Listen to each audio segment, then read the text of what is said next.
So, this happened when I was 21 years old. I'm 24 now, so it's not that long ago. While in college, I was a house sitter during the week for a family, and sometimes I would pet sit for this other wealthier family on the weekends. They would go away often on the weekends and leave their dog, so I would stay at the house for the weekend. They had a whole dedicated guest bedroom just for me, and the family was super nice.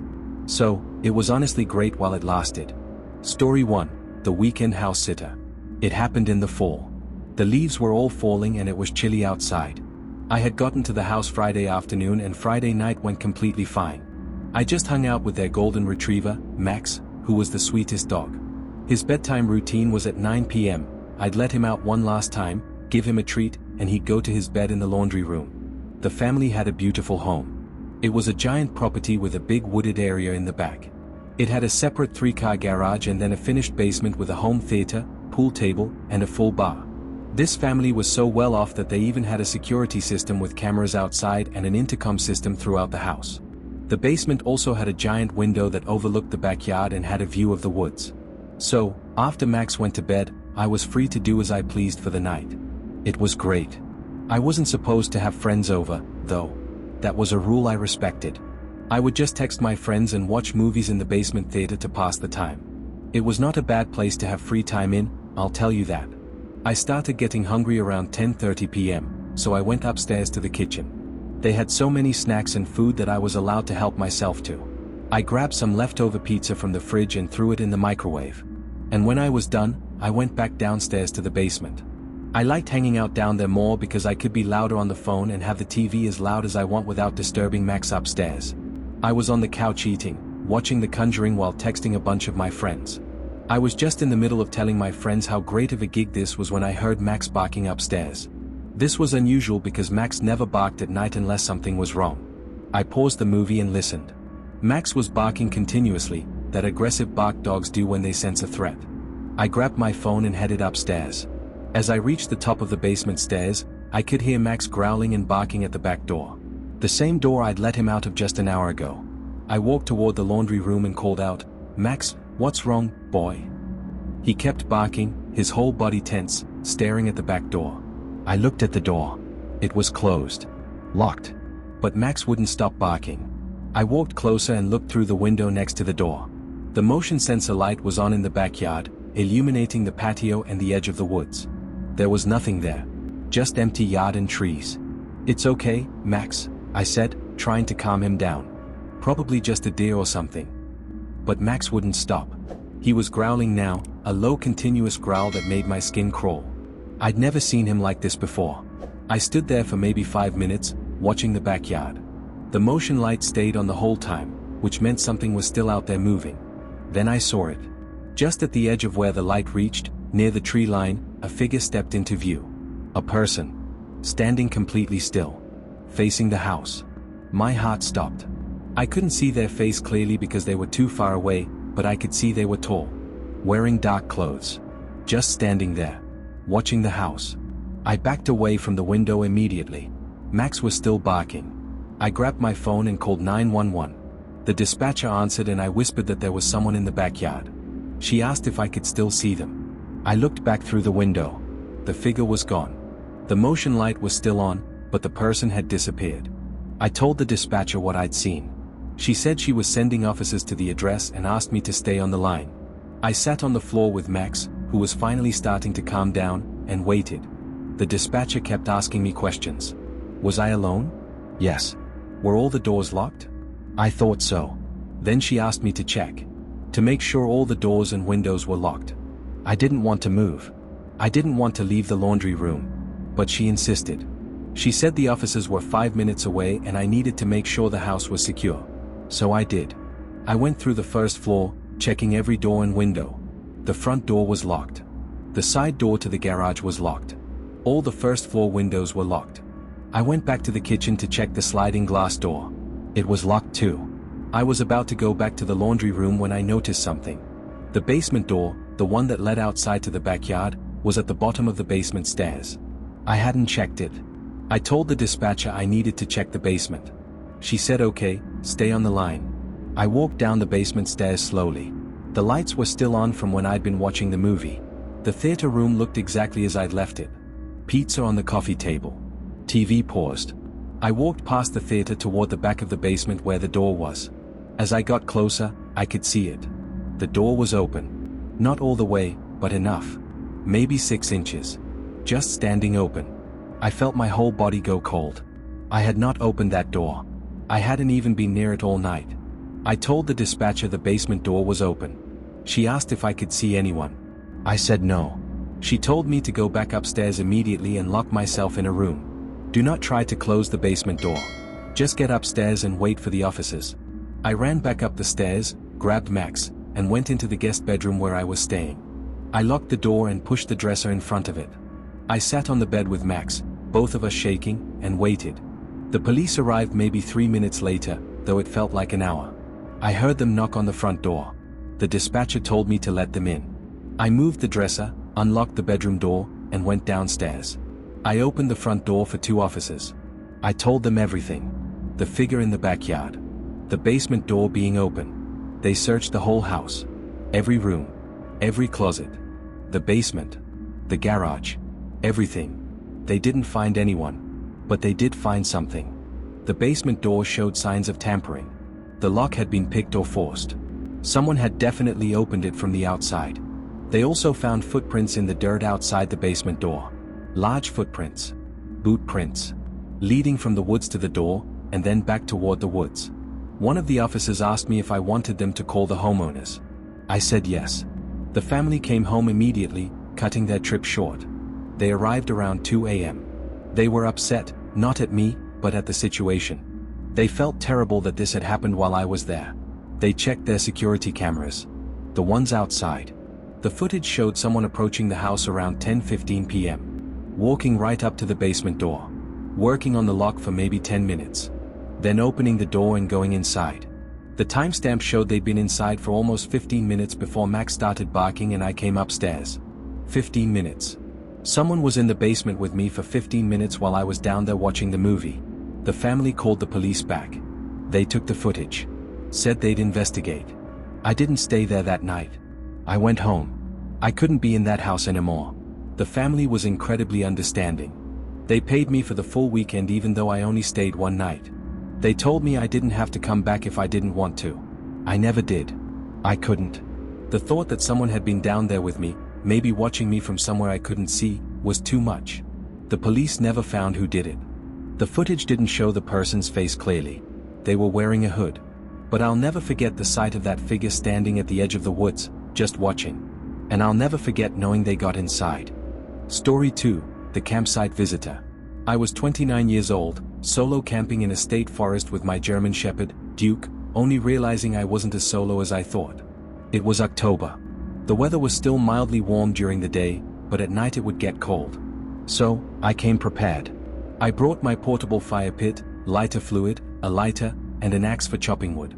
I also, of course, brought a tent, a sleeping bag, and my fishing gear so that I could fish at the small lake. I brought enough food to last the 3 days we'd be there, but if I caught some fish, I would plan to eat it. I hiked from my truck about 1.5 miles into the forest until I was near enough to the lake. I set up my campsite in a comfortable little clearing, and I brought Duke along with me to the lake to go fishing. I caught a couple smaller fish that weren't really worth trying to cook, so I threw them back in. Duke kept looking into the forest at something and his tail would stop wagging as if he locked onto something. It could have been any number of animals that he heard or saw. He's well trained not to go running off though, so I don't keep him on a leash unless we're near roads. After maybe 2 hours of fishing, we went for a hike around the lake. When we were directly across the lake from our campsite, I looked over to the other side and I saw what looked like a person walking near where my tent was. They were so far away it was hard to tell, but they really did look like a person. They were right around where the campsite was. I didn't want to get my stuff stolen, so I told Duke, "Come on, let's go," and we made a quick pace back around the lake. When we got back to the campsite, my tent zipper was open. Someone had gone through it, no doubt. Surprisingly, nothing appeared to be missing, though. Not that there was really much to steal beyond the fire pit and fishing supplies. Still, I knew I was right when I thought I saw someone, and the fact that they had gone through my campsite gave me the creeps. I spent the next hour moving my campsite to a different spot, further from the main trail and deeper into the woods. I figured if someone was looking for easy targets, they'd check the obvious spots first. Then, I started chopping some wood to get a fire going in the fire pit. Once that was going, I fed Duke and then heated up some beef stew for dinner. We sat by the fire and I was reading a book when Duke started growling at something in the forest. It was getting dark now and I didn't really see anything beyond what the fire lit up. I looked out into the darkness, a little creeped out. Duke's ears were pinned back, his whole body tense. He was staring at something in the trees. "What is it, boy?" I asked. He didn't stop growling. I grabbed my flashlight and shined it in the direction he was looking.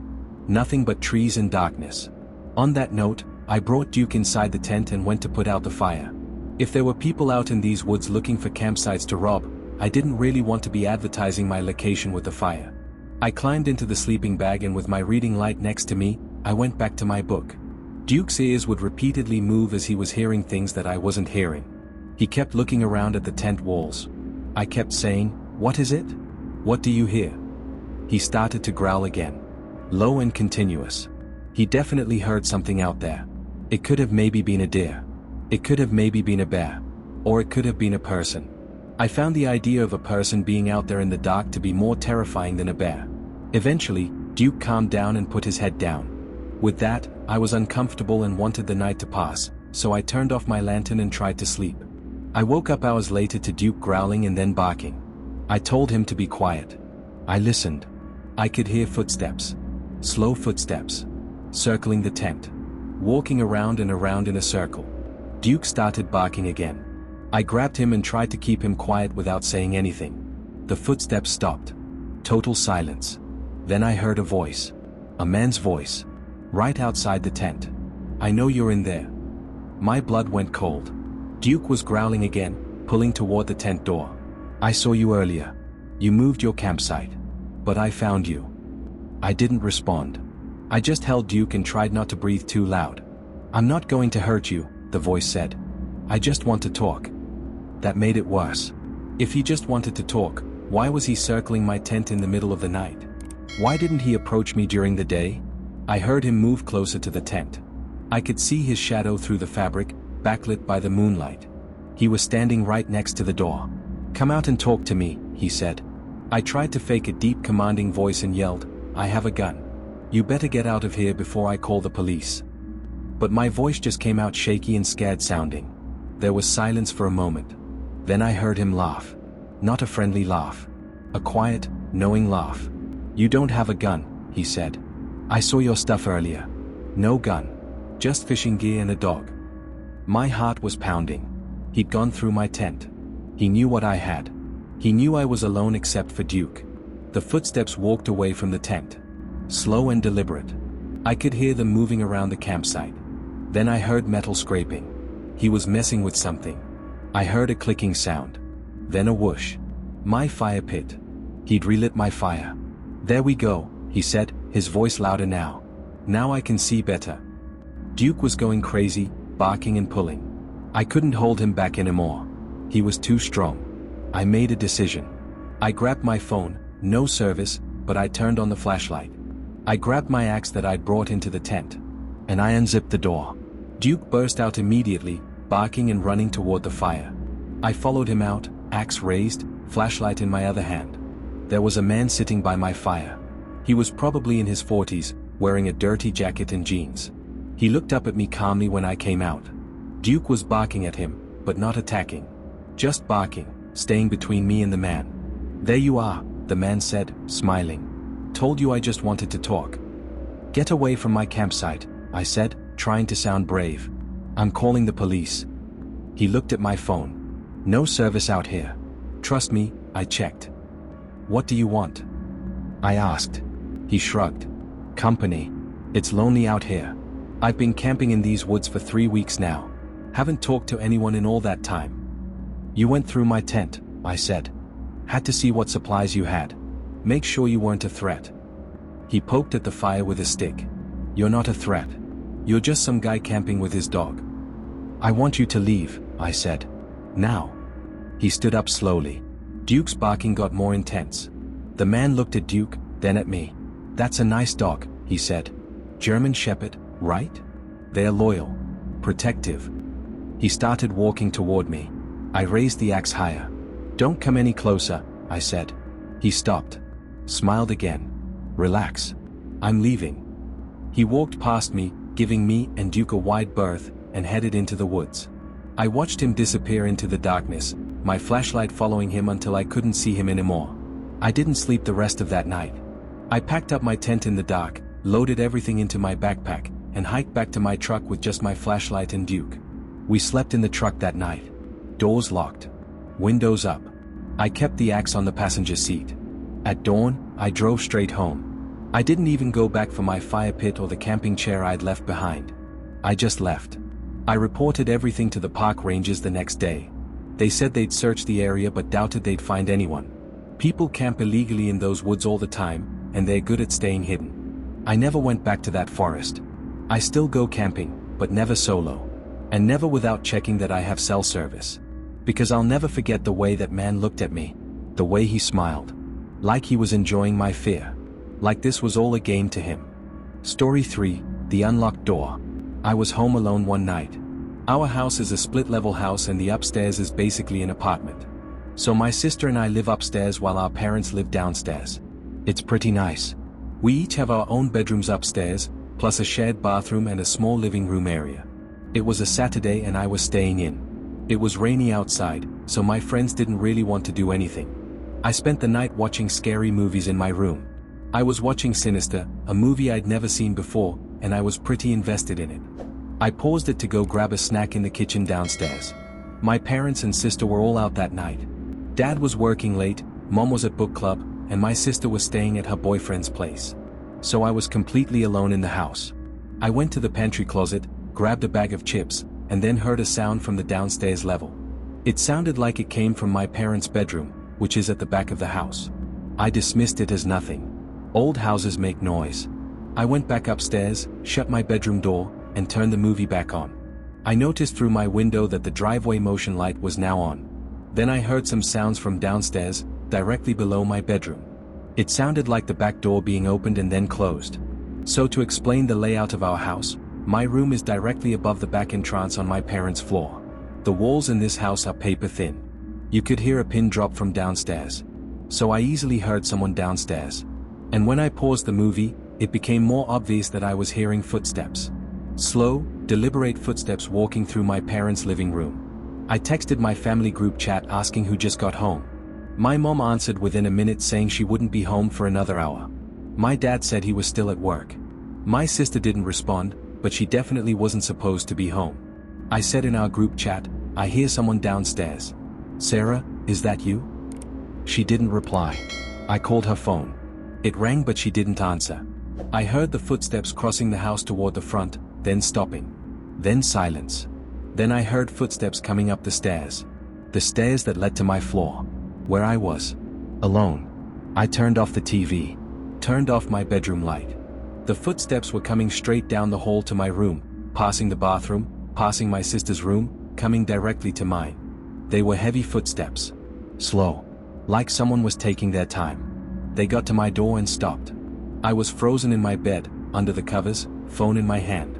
My door handle started to turn. I had locked my door. I always lock my door when I'm home alone. But I heard a clicking sound. Someone was unlocking it from the outside. The door opened slowly. I laid still in my bed, pretending to have my eyes shut, squinting just enough to see through my eyelashes. A head peered into the room through the doorway, looking right at me. A man. Tall. Wearing a dark hoodie. I couldn't see his face clearly, but I could see his eyes. Staring right at me. He stood at the doorway watching for what felt like forever as I lay there pretending to be asleep. I was barely breathing. My heart was pounding so loud I was sure he could hear it. After maybe a minute, he pulled his head back and quietly closed the door. But I didn't hear footsteps walk away. I laid there, frozen, for what felt like an eternity. Was he still standing outside my door? Was he waiting for me to move? Very slowly, I reached for my phone under the covers. I opened the group chat and typed in all capitals, "Someone is in the house. Call 911 now." My mom called me immediately. I didn't answer. I couldn't risk making noise. She texted, "I'm calling police. Hide. Lock your door." My door was already locked, he'd unlocked it somehow. I got out of bed as quietly as I could and pushed my dresser in front of the door. Then I called 911. I whispered into the phone that someone had broken into my house and was upstairs with me. The dispatcher asked if I was safe. I said I'd locked myself in my room, but he was just outside. She told me to stay on the line. Police were on the way. I heard footsteps again. Going back down the hall. Down the stairs. Then I couldn't hear them anymore. The dispatcher told me to stay where I was. Don't come out until police arrived. I waited. 5 minutes felt like 5 hours. I heard police sirens in the distance. Getting closer. Then I heard knocking on the front door downstairs. The dispatcher told me it was the police. I could come down and let them in. I moved the dresser, opened my door slowly, and looked down the hall. Empty. I went downstairs and let the police in. 2 officers. They asked me what happened and I told them everything. They searched the whole house. Every room. Every closet. Under every bed. The garage. The basement. Everything. They didn't find anyone. But they found how he got in. The back door was unlocked. My dad had forgotten to lock it when he left for work that morning. They also found something in my sister's room. One of her bedroom windows was open. Not broken. Just open. Like someone had opened it from the outside and climbed in. One of the officers asked me if anything was missing. I said I didn't think so. But then I noticed something. My laptop was gone from my desk. It had been there when I went downstairs for chips. Now it was gone. The officer wrote that down in his report. He said the person probably entered through the window, walked around the house looking for valuables, and then left when they heard me call 911. But that didn't make sense to me. Because he'd come upstairs. He'd opened my door. He'd looked at me while I was in bed. If he was just there to rob us, why did he do that? My parents came home shortly after the police left. My mom was freaking out. My dad was angry at himself for forgetting to lock the door. They wanted me to stay downstairs with them that night. I agreed. I couldn't go back to my room. About an hour later, my phone buzzed. A text from an unknown number. It said, "You should have stayed asleep." I showed it to my parents. We called the police back. They said they'd look into it, but there wasn't much they could do about an anonymous text. I changed my number the next day. We got all new locks on the doors. We installed a security system. But none of that changed the fact that someone had been in my house. Had stood in my doorway. Had watched me while I pretended to sleep. Taking half a second to lock your doors can be the difference between someone getting in your house or not. Because my dad forgot to lock that door, I will now forever have the haunting image of seeing that person's head peering into my room looking at me. Specifically, the eyes. The way they stared. Like they were deciding what to do with me. It's an image that's going to stay with me forever.